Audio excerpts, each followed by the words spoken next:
आज एक नया चैप्टर लेकर आए हैं और चैप्टर का नाम है बल तथा गति के नियम।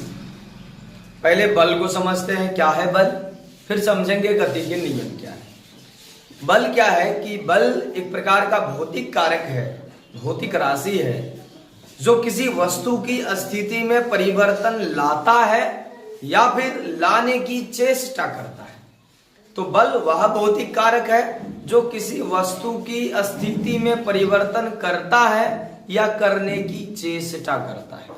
इसीलिए बल की परिभाषा में मैंने लिखा है कि बल किसी वस्तु की स्थिति में परिवर्तन लाने के लिए या परिवर्तन की कोशिश करने के लिए जिस भौतिक राशि या फिर जिस भौतिक कारक की आवश्यकता होती है वह भौतिक राशि या वह भौतिक कारक बल होती है।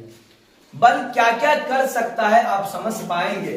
बल किसी वस्तु की स्थिति को बदल सकता है, उसके आकार को बदल सकता है, उसकी अवस्था बदल सकती है, उसकी दिशा को मोड़ सकता है, उसकी गति को रोक सकता है, उसे गति में ला सकता है।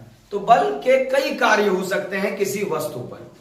फिर से समझते हैं, बल किसी वस्तु की गति से उसको विराम में ला सकता है, बल किसी विराम की वस्तु को गति में ला सकता है, बल किसी वस्तु की गति वाली दिशा को चेंज कर सकता है, मोड़ सकता है, बल किसी वस्तु की स्थिति आकार में परिवर्तन कर सकता है। तो बल के कई कार्य हैं। अब हम समझते हैं गति के नियम। वस्तु के द्वारा एक मिथ्यात्मक कथन दिया गया था जो बहुत दिनों तक एक सैद्धांतिक कथन के रूप में प्रचलित रहा, और वो कथन था, अरस्तु का कहना था, अरस्तु साहब का कहना था कि प्रत्येक पिंड जो भी गतिशील है, समझिएगा क्या कहना था उनका, कि प्रत्येक पिंड जो गतिशील रखने के लिए बाह्य बल की आवश्यकता होती है। यानी कोई पिंड अगर गति में रहना चाहती है तो उसको बाहर का बल जरूरी पड़ता है। ये आगे चलकर गैलीलियो के प्रयोगों और न्यूटन के निष्कर्ष से ये जो है एक मिथ्यात्मक और कथन बन गया। अरस्तु साहब ने कहा था कि किसी पिंड को गतिशील रखने के लिए उसे बाह्य बल की आवश्यकता होती है। आगे चलकर यह गैलीलियो गैलीली के प्रयोग और न्यूटन के गति के नियम ने सभी चीजों को मिथ्या घोषित कर दिया जो अरस्तु ने दिया था। तो के नियम को समझने से पहले हम समझते हैं जड़त्व क्या है। जड़त्व किसी वस्तु का ही गुण है, किसी वस्तु का वह गुण है, इनर्शिया जड़त्व किसी वस्तु का वह गुण है जो उस वस्तु को उसकी किसी भी स्थिति में, चाहे वो विराम में है या फिर गति में है, उसकी गति में परिवर्तन का विरोध करना चाहती है। फिर से समझिएगा, जड़त्व किसी वस्तु का वह गुण है जो किसी वस्तु की स्थिति में या गति की स्थिति का परिवर्तन का विरोध करती है।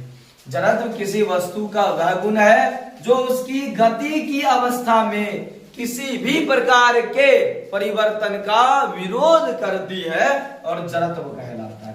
और जड़त्व के कारण ही गैलीलियो गैलीली ने जड़त्व का नियम दिया है।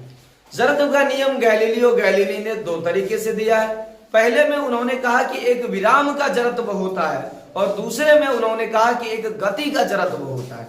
विराम में अगर कोई वस्तु है तो वो विराम में ही बने रहना चाहती है जब तक, कब तक, जब तक उस पर कोई बाहरी बल कार्य न करे। यदि कोई वस्तु गति में है तो वह गति में ही रहना चाहती है जब तक उस पर कोई बाहरी बल कार्य न करे। यही है जड़त्व का नियम। जड़त्व का नियम गैलीलियो गैलीली ने दिया था और बाद में न्यूटन साहब ने इसी नियम को दोहरा दिया और गति का प्रथम नियम बना दिया है। जब हम गति के प्रथम नियम को पढ़ेंगे तो न्यूटन साहब ने जो प्रथम गति नियम दिया है वो वास्तविक रूप से जड़त्व का नियम है और गैलीलियो गैलीली के द्वारा दिया गया है। यूं कहें कि एक टू कॉपी जो है न्यूटन साहब ने प्रथम गति नियम में रख दिया है, जड़त्व के नियम को ही उठाकर, यानी गैलीलियो गैलीली के नियम को ही उठाकर प्रथम गति नियम में रख दिया गया है। जड़त्व क्या है? किसी वस्तु का गुण है। गुण जो क्या बताता है? जो यह बताता है कि वस्तु किसी भी गति की अवस्था में परिवर्तन करना नहीं चाहती है। यदि कोई वस्तु विराम में है तो वो विराम में ही बने रहना चाहती है, यदि कोई वस्तु गति में है तो वह गति में ही बने रहना चाहती है। और इसी को जड़त्व का नियम कहते हैं। किसी वस्तु के में जो जड़त्व का गुण पाया जाता है और वस्तुओं के इस जड़त्व गुण के कारण जो इनर्शिया का लॉ निकल पाया, जिसे गैलीलियो गैलीली ने दिया था।